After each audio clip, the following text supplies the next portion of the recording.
ईद उल अजहा पर सुन्नत इब्राहिमी की अदायगी के बाद सबसे बड़ा मसला कुर्बानी के जानवरों के गोश्त को महफूज करना होता है, जिसके लिए घरेलू टोटके या फिर फ्रिज या डीप फ्रीजर को इस्तेमाल किया जाता है ताकि गोश्त को लंबे अरसे तक काबिल इस्तेमाल बनाया जा सके। जबकि दूसरी जानिब तिब्बी माहिरीन कुर्बानी के गोश्त को जल्द अज जल्द इस्तेमाल करने का मशवरा देते हैं, क्योंकि गोश्त को फ्रीजर में रखने से इसकी ग़िज़ाइयत में कमी आ जाती है। डॉक्टर का कहना था कि गोश्त को लंबे अरसे तक इस्तेमाल के काबिल बनाया जा सकता है, जिसके मुख्तलिफ तरीके हैं। जब गोश्त को रखा जाए तो 2-3 चीजों का ख्याल रखा जाए। पहली चीज तो ये कि गोश्त को धोया ना जाए।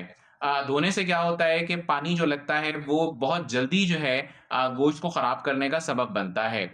दूसरी इंपॉर्टेंट चीज ये होती है कि जब आप गोश्त को रखें तो उसके लिए खास चीज जिसका ख्याल रखना बेहद जरूरी होता है कि आप जब फ्रीजर में गोश्त को रखते हैं तो उस दौरान, क्योंकि अमूमी तौर पे स्लो फ्रीजिंग प्रोसेस होता है, तो जो आइस के क्रिस्टल्स बनते हैं सेल्स के अंदर, गोश्त के कुलियात के अंदर, तो उनमें क्या होता है कि वो आहिस्ता-आहिस्ता जब ग्रो करते हैं तो वो सेल्स को फाड़ देते हैं।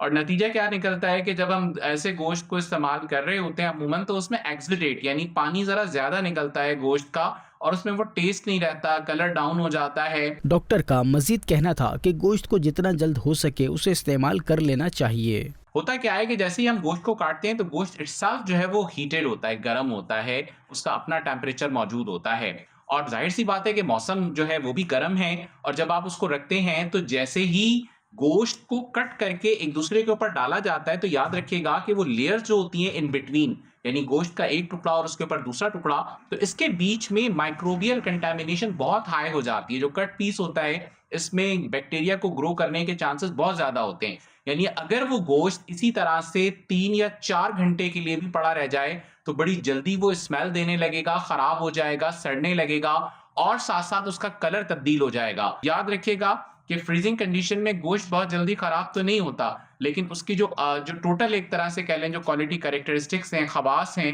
वो आमतौर पे डाउन होना शुरू हो जाते हैं। उसका कलर है जो है वो कम होना शुरू हो जाता है। रेड से जो है वो बिल्कुल व्हाइटिश टाइप का या पिंकिश टाइप का रह जाएगा या ब्राउनिश टाइप का होना शुरू हो जाता है, या ग्रे पैचेस आने शुरू हो जाते हैं या व्हाइट पैचेस आने शुरू हो जाते हैं फ्रीजिंग कंडीशन के अंदर। और आम तौर पे 3-4 महीने तक तो गोश्त अपनी लाइफ को बरकरार रख सकता है, लेकिन 7-8 महीने के बाद जो है गोश्त अपने कलर में और टेस्ट में बिल्कुल एक तरह से कह लें कि अपने खवास छोड़ देता है।